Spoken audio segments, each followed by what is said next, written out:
So we've talked about the Rugrats a few times on this channel before, but now let's talk about what I consider a very underrated show, All Grown Up. All grown up with you.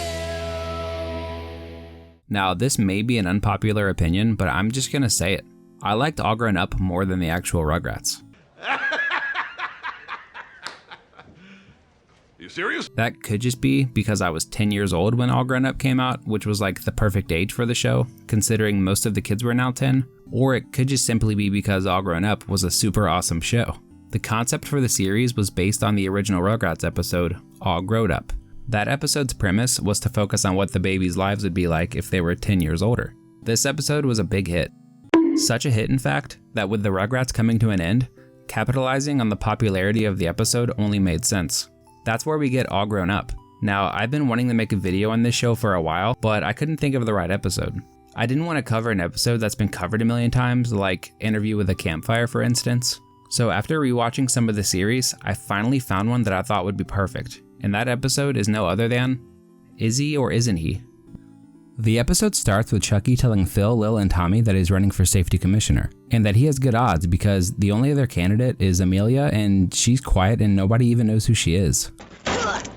Having Chucky as safety commish is like jumping into a shark tank wearing a meat suit. We then see Stu and Dee Dee talking about Dill's new friend Izzy, Dill's new imaginary alien friend. Dee Dee says that according to chapter 7 of her book, she finds it's best to encourage the existence of such friends. Dill then introduces Izzy to Stu, and Dee Dee tells Dill and Izzy to buckle up. Then they head off to school. Fast forward, we see Chucky showing off his Vote for Finster posters while Dill walks up talking about Izzy. At first, everyone seemed confused, and then they decide to play along and treat Izzy like he's just one of the pals. Chucky tells Dill that after a certain age, having an imaginary friend is something you might want to keep to yourself. Imaginary friend after a certain age is something one should keep to oneself.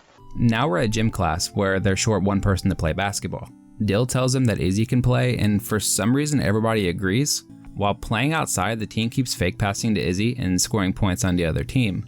Chucky walks up and tries to talk to everybody about voting for him as safety commissioner. They just tell him to move though so they can see Izzy. So at this point, Izzy is becoming a pretty popular imaginary alien kid around the school. He's getting invited to parties and having letters written to him in class. Even the teacher is treating him like he's real. Chucky freaks out about getting detention and not having more time to focus on the campaign, and he blames Dill's dumb imaginary friend, Izzy. I'll be spending my last available campaign hours in detention! All because of Dill's dumb imaginary friend! Chucky says ever since Izzy happened, no one is paying attention to the safety commissioner race. Tommy tells Chucky that he could still win because nobody even knows who Amelia is, but right then, of course, we meet Amelia. She introduces herself and starts handing out books to different tables. Tommy opens it and it's a book about Chucky's medical records, which proves he's had a lot of unsafe moments. Quiet little Amelia published your medical records, including x-rays and the latest breaking stitch count, 123. That's not bad. That's real bad! Lil tells Chucky to mudsling her back. Side note here, am I the only one who has never heard of the term mud phrase? I literally had to Google it, and apparently it means to make malicious or scandalous allegations about an opponent with the aim of damaging their reputation. Okay, anyway, Chucky says that no matter how bad it gets, he'll run a clean race, then immediately finds out Izzy is in the running for safety commissioner. He just screams. He goes to confront Dill about Izzy being in the running because, like, who else would have put the imaginary friend in the running?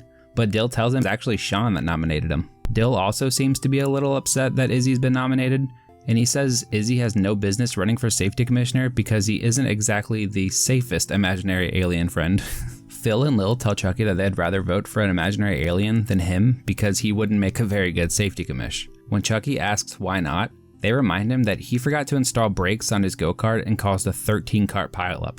He also freed Phil's leeches into a public pool and wheelbarrowed Lil into an open sewer. Back at the school, Tommy immediately asks where Izzy is, and two girls walk up asking if Dill is cool with Izzy hanging out with him during the summer. It's clear that Dill is feeling super jealous that he's getting no time to hang out with Izzy, because at this point, the imaginary alien kid is the most popular kid in school. Where's Izzy? He's so busy these days, even I have to book him in advance. Chucky goes to what he calls a Izzy free zone and sits next to Amelia. He tries to team up to take down the, and I quote, all-powerful, non-existent, 800-pound gorilla named Izzy. Amelia tells Chucky that she may be quiet, but she isn't dumb. She knows she can't win the safety commissioner election with Izzy in the running, and she drops out of the race. And of course, what could make Chucky even more upset? She's giving her endorsement to Izzy. What is wrong with people? Now, remember when Chucky said that he would run a clean race no matter what? At this point, that's out the window. He jumps on the cafeteria table and starts bashing Izzy. He says Izzy doesn't even go to the school. He's not enlisted in any of the phone books. He doesn't live in this town, and he doesn't even exist. She doesn't even go here. He stands there for a second thinking maybe people will take his side, but then the entire cafeteria starts to throw food and boo. In the next scene it shows Chaz, Chucky's dad, telling Chucky he needs to do his chores. He seems super unconfident using the riding mower, but he jumps on and starts rehearsing his election speech while mowing the lawn. Chucky loses control of the mower and starts bursting through people's yards and bushes, and then the unthinkable happens. Everyone stares in shock while Dill announces Chucky ran over and killed Izzy. While everyone is crying, Dill says goodbye to Izzy, and they all run off and leave Chucky alone. Chucky, you just ran over Izzy!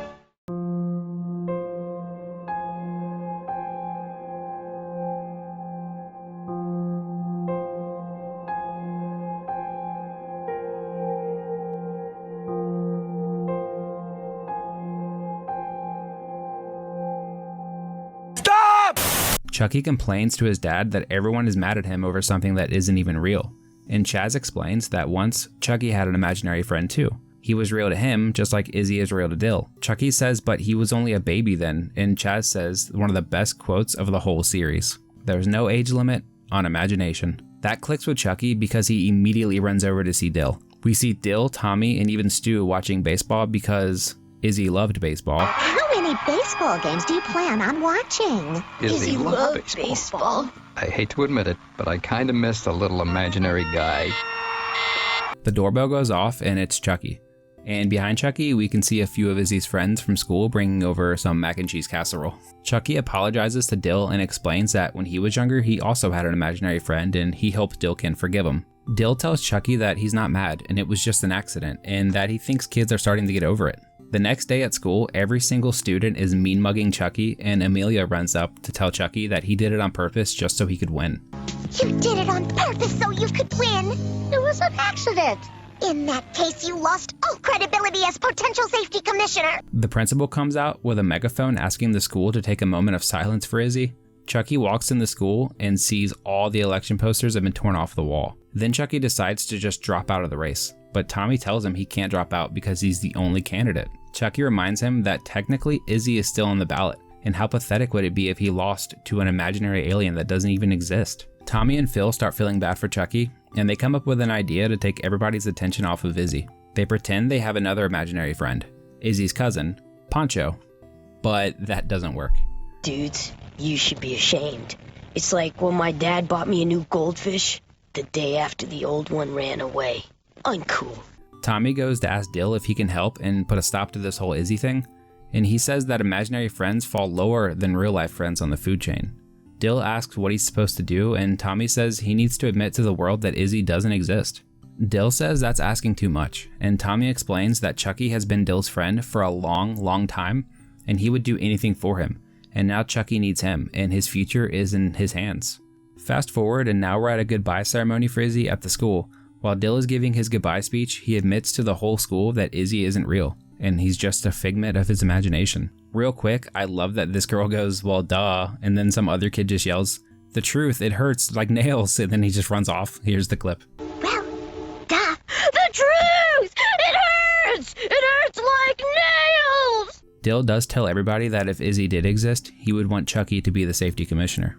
Chucky walks up to Dill and thanks him for saving his butt and says that he can't believe this whole Izzy thing was all an act. And in a crazy turn of events, Dill tells Chucky that the real act was acting like Izzy was dead.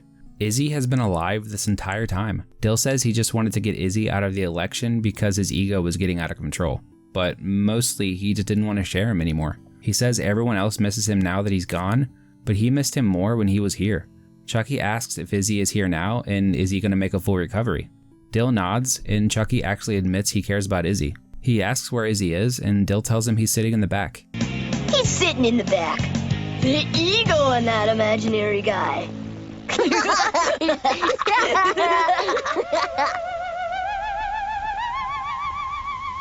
And that's the end. I'm not even gonna lie though, this episode gave me chills when I first watched it. It was super implied that Izzy's been real this entire time. Like, is he a ghost? Is he an alien ghost? What a plot twist. As I was doing research for this video, I saw that a lot of people actually really hated this episode, and I don't get it. What was his point? I have no idea. Dude, I don't get it. I don't get it either. This one is probably one of my favorite episodes of the series. I would give it a solid 8.5 out of 10. The only thing I didn't like about this episode was the fact that everybody turned on Chucky so quick. But even with that, I would still give it an 8.5 out of 10. But what about you? Would you give it an 8 out of 10? Or maybe a 2 out of 10? Let me know in the comments below, and also let me know what you want to see me make next. If you made it this far, thank you very much. And if you aren't subscribed, please consider doing so, and maybe hit the like button too. I've heard it helps pleases the algorithm gods, and I could really use the help. Thanks for watching the video, and until next time, peace.